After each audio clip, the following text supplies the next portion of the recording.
We don't need ASMR. You got your fingers out? Yeah. Yeah, cool. Okay, cool.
Hi, welcome back to the channel, guys. I'm just going to go through our new build. So we did our yellow Formula 1 rig recently, and yeah, it was quite popular. It's a really unique machine. So like I said in that video, we made 3 of them.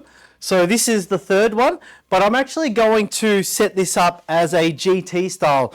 Forget this seat, this is just on there for show purposes, but I'm waiting for my race tech to get here, and then I'll put the race tech in here. We're actually going to make this rig into a GT position. No one owns this rig, so I think I built it more just because I like it. And so I've brought in my active pedals from home. Also got the SimCube passive throttle. So what I plan on doing is setting 3 pedals up because I like a bit of toge action, Assetto Corsa, bring back some memories of my young and dangerous days. I'm going to set up the passive throttle there. I'm going to move it over, so I think I'll have 3 just to use Assetto Corsa, but when I go to iRacing, I want to switch back to a active throttle and a active brake. So I think with the software and the SimCube, it is possible to do that. You have multiple profiles, you can do different things. So I think that's my plan anyway. We'll see how that goes when we actually configure it in the software. Ben's putting the monitors on and lining them up. He does a really good job. He's got his little trusty electronic level out just to make sure everything's perfect. Plan with this is to put a motion system on it as well. That will come a bit later. I've brought in my SimCube from home. If you come over to our desk, I've just taken my SimCube, my wheel from home. I'm going to set it up and we're going to play with it here in the Sim Center. I've got spare power supplies for everything and wiring, so I don't have to rip apart my wiring. All we're going to do is put new power supply, new wiring into this, and also going to install the WinSim as well. So it's going to go like here. We'll figure that one out. Yeah, like there, sorry. Yeah, I can't wait for this machine to get up and running. I think it'll be pretty nice in a GT style positioning. So see how it goes. So we've installed some hardware on the rig now. Come have a look. We've got the SimCube Premium e-stop button there. Ben's doing the wiring at the moment. Now we've got this awesome SimCore 6.8 inch dash now mounted. It's a big boy, but with the open top wheel, it'll suit it really nicely. I've got my SimCube mounted. I've got the EP Labs lap timer mounted here. It's on a double swivel, so we can tilt it in. We'll see how it goes when I sit inside the seat. Got my active pedals mounted. We'll come around the back. So I've got the passive throttle, my brake and the clutch. So I'm hoping that the distance is going to be okay for when I switch into 2-pedal mode, just to run those 2 pedals, and then when I need a clutch I can run a 3-pedal mode. So we've wired up the monitors. They're nice and neat now. Got my speakers there, got the angle right. It's all aligned. Just waiting on my seat to come in tomorrow. And then we'll have that seat more upright and we'll test the positioning. So we've just installed the SimCore 6.8 dash. Now I really love this dash because of the the big size. Unfortunately, you gotta have to run an open top wheel when you're running this because it's actually so big that if you have a D wheel, you do lose a lot of the screen because it's so big. So 6.8 awesome, but yeah, you must have a sort of open top wheel to fit on it. Now we've paired it with Lovely Dash. Now Lovely Dash is a really awesome piece of software. It's got the track maps, nice, everything's nice and legible, and you can even switch these two squares. You can change it to do different pages and scroll through different data. So that's highly recommended. We've also got the Daniel Newman LED profiles on here, so you'll see what they're like. But yeah, it's a bit nicer than the factory SimCore LED profile. Now, the EP Labs lap timer, that's got our revs there. We're in the pits. We finally installed our active pedals. Now, unfortunately, what I wanted to do was put the profile. I was hoping the profiles would let me switch from a 2-pedal setup to a 3-pedal setup, just with different profiles, but it doesn't. You have to delete the 3rd pedal and then switch it between 2-pedal setup, and it will switch between, it will make my brake the throttle and then my clutch the brake. We tried to do it with those. Maybe I'll message into SimiCube support and see if they can support that feature in the future, because that's pretty cool. Like right now we've got it on 3 pedals, but I would like to have the profile there to actually switch it to a 2-pedal setup. Also have my DK2 ready to be installed. It's a 3 actuator system again. Get that done next week sometime. Now I'll go for a little drive, but before the FOV police come and tell me off, we have allowed extra room here for my motion actuators, okay guys? So don't persecute me yet, because I know the monitor's sitting a bit high, but that's gonna bring it up about 100 mil. So bring it 100, 150 mil about there, should be okay. All right, let's go for a spin. Now we're in the 86 at Sandown. I used to live about 10 minutes from Sandown Raceway. I could hear the cars racing every weekend. It was really cool. Let's see what I can do now. What's so funny, Chilsey?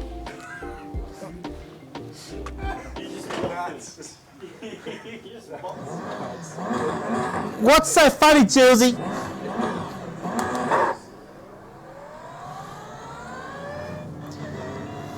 So you have a look at the LED profiles. I've got it going from out to in, which I much prefer compared to the left to the right. And you see that, you notice that the right LED profiles aren't lit. They're actually status lights. They will come on with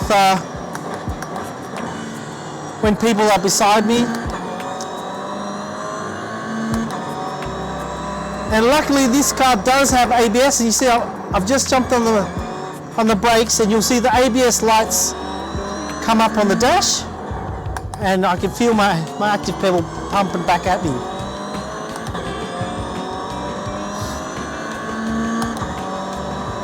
So this car actually handles quite nice. It's not too fast, rear-wheel drive.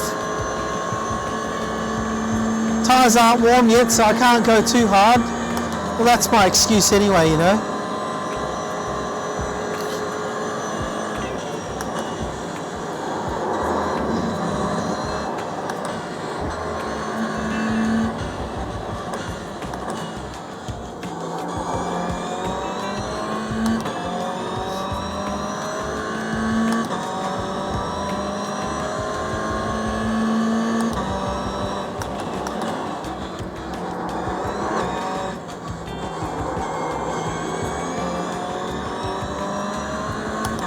So in GT position, if Anthony comes on the side, you'll see the profile of it.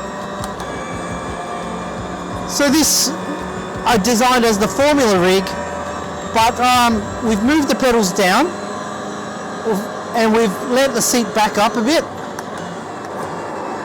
and it actually feels pretty good. Oh! Now delete this lap, you've cut the track.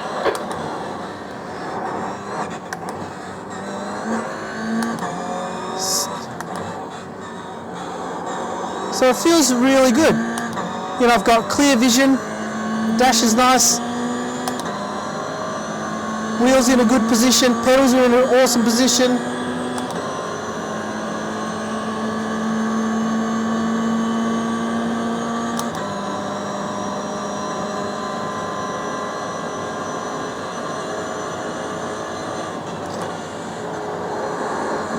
I don't think I needed to brake it for that one.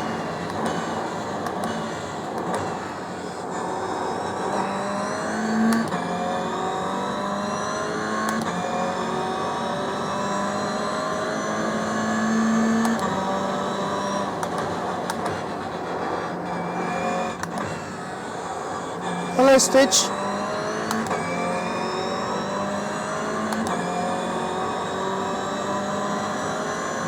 Alright, so that was a lap of Sandown.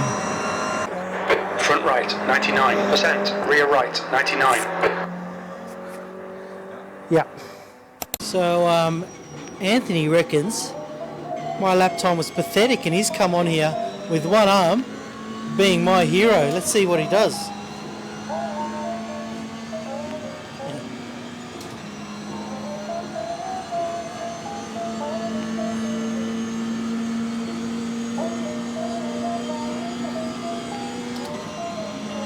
Well, so far he's on a 125.8. Take it easy. My hero, Anthony Jewell. Oh, man, what a corner. Oh, yeah, I wasn't impressed, mate. I was just saying that.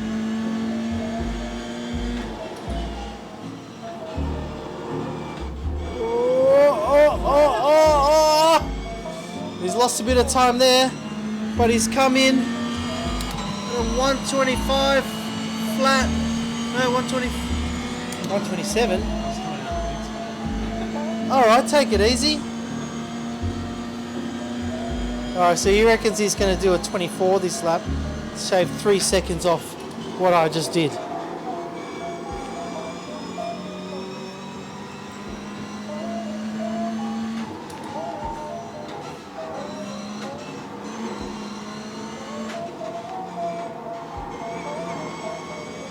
His predictive time is on a 24.9.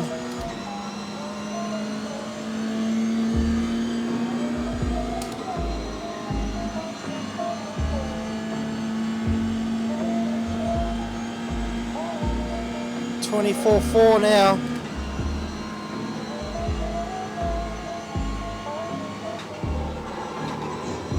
Your 62 time is quick. Look at how fancy footwork he's got.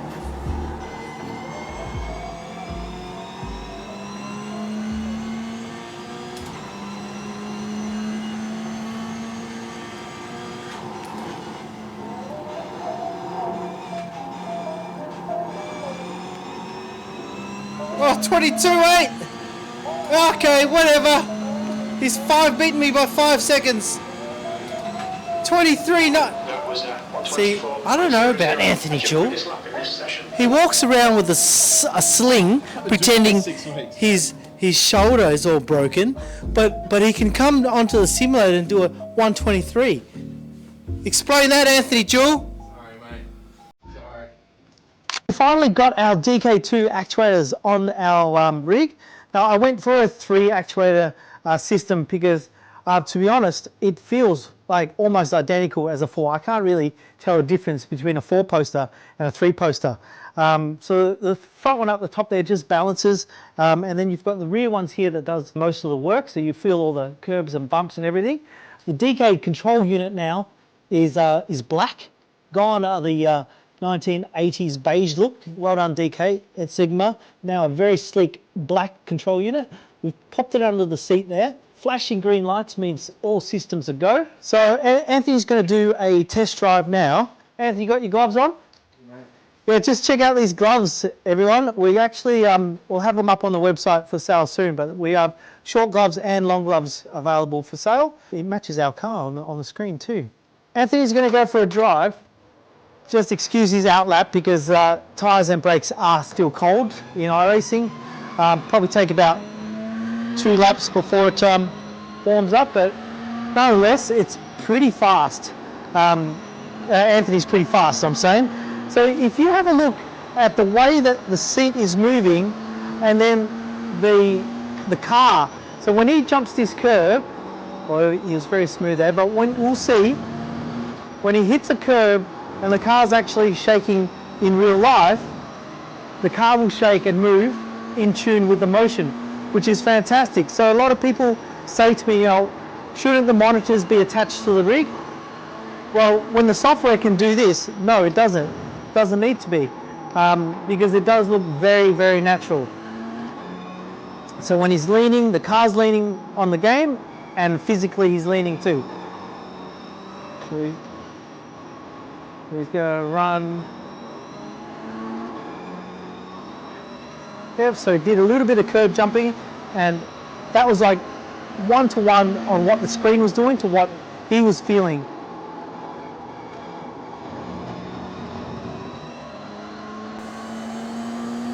And the beauty with the DK2 system is it does tactile feedback really good. So engine vibrations and road textures out of the factory, out of the box is fantastic. Much better than what D-Box can do and other software motion systems can do as well. For sure, Anthony's going to run some curbs here. So if you watch his seat and then watch the graphics, you see that? The graphics moved and the seat moved at exactly the same time, which is awesome.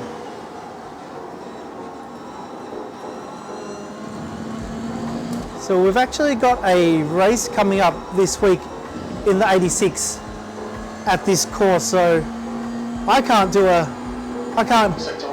break a 134, but Anthony's been doing 131s, I believe.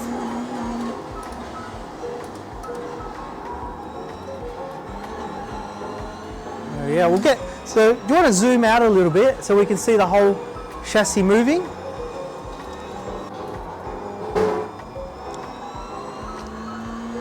The motion is very subtle, but it's fast and it's direct.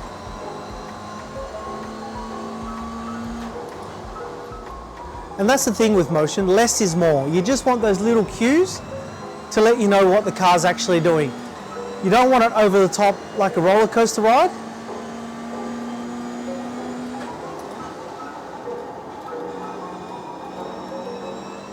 Well, he's on track for a 132 here. Very nice.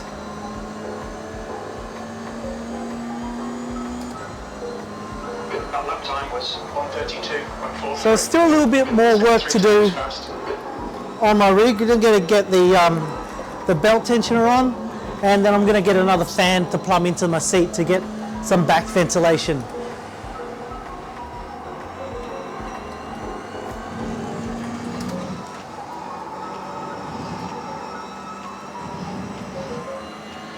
Right, so we've put the last piece of the puzzle into my rig. That's the cubic belt tensioner here. Now, what was funny, the box it came in, it's got a big label that says King of Entry-Level Immersion. There's nothing entry-level about a $3,500 AUD belt tensioner, unfortunately, cubic, so sorry about that, but yeah, nonetheless, it's a really awesome piece of addition to the rig. Now, I've used all different belt tensioners already, so I've used the Sim Experience G belt, I've used the Tension R from PT Actuator, and I can tell you that the cubic is miles ahead of both of those units. The speed, it's so much faster. It's pulling up on those belts like almost instantaneously. It's super quiet and it's super quick. The good thing about it, you don't need to calibrate either. So with the PT actuator unit, you had to calibrate every time you got into a game. The cubic software just went in and it worked straight away. There's no calibration. You can go in and tune it. And what's also awesome about it does engine vibration too. So you just feel your brakes shake, your belt shaking like that. Which is a great effect. So just everything comes together and it's so immersive. So props to Cubic for putting that effect in as well. The box it comes with, the housing, the power supply, really nice finish, much nicer. I had the first generation PT actuated belt tensioner and then I had the second generation one. And I can tell you that the first generation PT actuator power supply it had like a power supply that looked like an old telecoms box from the 1960s. So this is all press bent steel, and it looks fantastic. Another nice addition is the rear LED light. Now normally, if Anthony wasn't driving, which is, I'm going to stop the car right now. Stop the car, Anthony, sorry. So that acts like a brake light.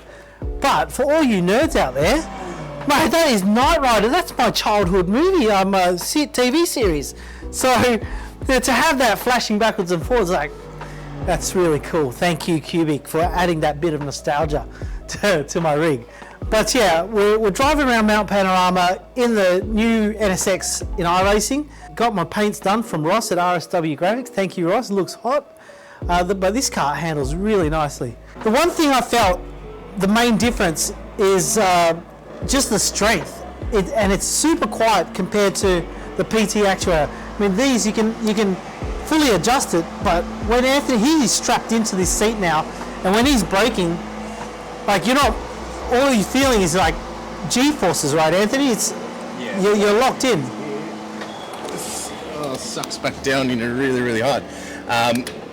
It's probably, in my opinion, one of the most realistic feeling add-ons you can put onto a sim, because the biggest thing you're lacking on a simulator is that feeling of G-force, and when you're strapped into a real race car coming into a heavy braking zone, it really is quite hard on your body. It does take a lot out of you, being shunted forward in that braking zone. So this does everything it needs to replicate that pretty well. Awesome, right? Thanks for that, Anthony. So I think that's about it for this rig of mine. I'm about to pack it up. I'm going to head over to Melbourne. I still have my big machine, but I'm going to figure out what I'm going to do with that. But in the meanwhile, while I'm in Melbourne, this is going to be my toy. So pretty happy with it. All right, see you next time. Bye. See ya.